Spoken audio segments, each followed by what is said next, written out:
আসসালামু আলাইকুম সুপ্রিয় শিক্ষার্থী। অষ্টম শ্রেণীর বিজ্ঞান টিউটোরিয়ালে আপনাকে আবারও স্বাগতম। আমরা এই পর্বে আলোচনা করবো এখানে দশম ও একাদশ সেশন নিয়ে। এখানে তো এই যে বিচিত্র বৈচিত্র্যময় বৈশিষ্ট্যময় প্রাণীদের সম্পর্কে জানলে এই বিভিন্ন বৈচিত্র্যের সৃষ্টি কি করে হলো, এখানে কোন পর্বের প্রাণী সবচেয়ে জটিল, হ্যাঁ, তারপরে বিভিন্ন পর্বের প্রাণীদের মধ্যে নিজেদের মধ্যে কিভাবে সম্পর্কযুক্ত। এখানে এখানে আমাদের কিছু কোশ্চেন দিয়েছে দেখুন আমাদের এখানে। এবং প্রাণী জগতের এই সুবিশাল পরিবারের বংশলতিকা জানতে হলে আমাদের এদের মধ্যে সম্পর্ক জানাও জরুরি। এখানে একইভাবে কিভাবে এদের বৈশিষ্ট্যসমূহ সময়ের সঙ্গে বিবর্তিত হয়ে সরল থেকে জটিল রূপ নিচ্ছে এটা আমাদের বোঝা দরকার। এখানে পরের পৃষ্ঠায় ডায়াগ্রামটি দেখো।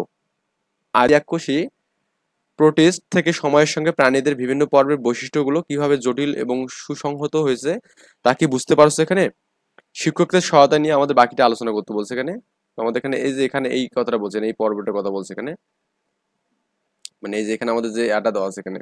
হুম তো এখানে তারপরে কি বলা আছে এখানে দেখুন, করোটা পর্বের মেরুদণ্ডী প্রাণী ছাড়াও আরো দুইটি পর্ব আছে, তা তোমরা ইতিমধ্যে জেনেছো। এখানে মেরুদণ্ডী প্রাণীদের মধ্যে 60টি শ্রেণী রয়েছে, তাও তোমরা অনুসন্ধানী পাঠ বই থেকে জেনেছো। এখানে বিবর্তনের বিভিন্ন ধাপে এই 60টি শ্রেণীর অন্তর্ভুক্ত বহু মেরুদণ্ডী প্রাণীর উদ্ভব হয়েছে, সময়ের সঙ্গে তাদের অনেক বিলুপ্তি হয়ে গেছে। এখানে পরের পৃষ্ঠায় মেরুদণ্ডী প্রাণীদের উদ্ভবের সময়কাল এবং ধারাবাহিকতা দেখানো হলো এখানে। এবং এই ডায়াগ্রাম দেখে কি বুঝতে পেরেছো মেরুদণ্ডী প্রাণীদের বিবর্তনের ধারাবাহিকতা কেমন, সহপাঠীদের সঙ্গে আলোচনা করো এখানে। ওকে, আচ্ছা।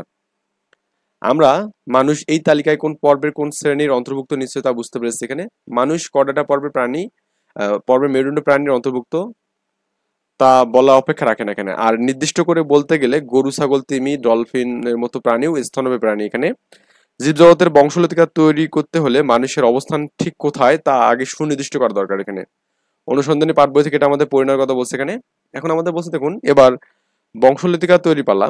দলে বসে একটি বড় কাগজ বা পোস্টার পেপার প্রাণী জগতের পুরো বংশলতিকা এঁকে দেখাও, যার মূল উদ্দেশ্য হলো বৃহৎ পরিবারের মানুষের অবস্থান সুনির্দিষ্ট চিহ্নিত করা। এখানে এখানে এই বিশাল প্রাণীকুলের মধ্যকার সম্পর্ক ধারাবাহিকতা দেখতে পারো। এখানে তো বলছে রাজ্য, এখানে বলছে অ্যানিমিলিয়া, পর্ব, উপপর্ব, শ্রেণী, বর্গ, গোত্র, গণ, প্রজাতি, এইভাবে আমাদের সবগুলো ভাগ করতে বলছে এখানে। আচ্ছা, আমরা জাস্ট একটু এটা একটু আমরা আট করে দেখাইছি এখানে। দলে বসে এই বড় কাগজ বা পোস্টার পেপার লাগে আমাদের পুরো প্রাণী জগতের একটা বংশলতিকে আমরা আট করতেছি এখানে। আচ্ছা,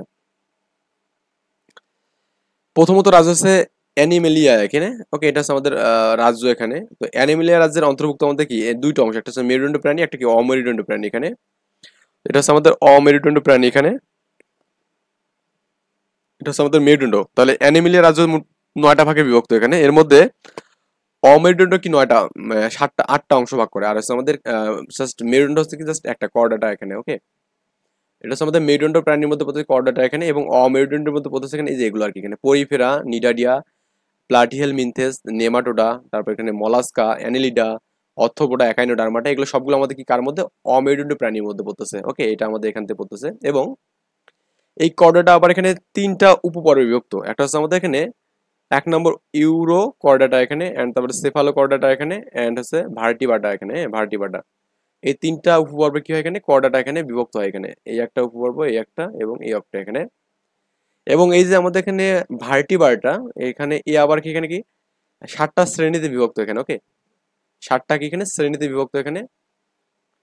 এই শ্রেণীগুলো হচ্ছে 1 নম্বর শ্রেণী হচ্ছে কন্ডিকথিস, তারপর এখানে কি অ্যাক্টিনোপটেরিজি, তারপর এখানে হচ্ছে সার্কোপটেরিজি, তারপর এখানে অ্যাম্বিফিয়া, তারপর এখানে হচ্ছে রেপ্টিলিয়া, অ্যাভিস, এবং কি ম্যামালিয়া এখানে। ওকে, তো মানুষ কিন্তু অ্যাকচুয়ালি আমাদের এখানে এই ম্যামালিয়ার মধ্যে কিন্তু এখানে অন্তর্ভুক্ত এখানে।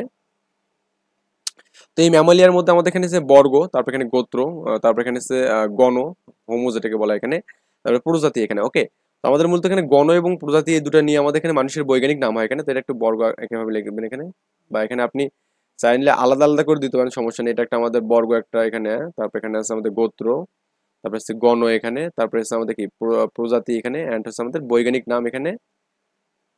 তো আমাদের এখানে গণ হচ্ছে হোমো, আর হচ্ছে প্রজাতি হচ্ছে সেপিয়েন্স। তার মানে এখানে মানুষের বৈজ্ঞানিক নাম হচ্ছে কি হোমো সেপিয়েন্স এখানে। ওকে, এটা হচ্ছে মানুষের বৈজ্ঞানিক নাম।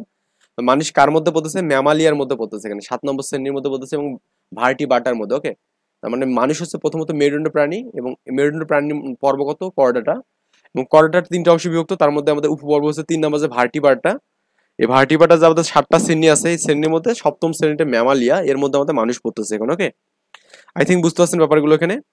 তো এইভাবে আমরা এখানে সবগুলো ফিল আপ করে দিব আর কি। ওকে।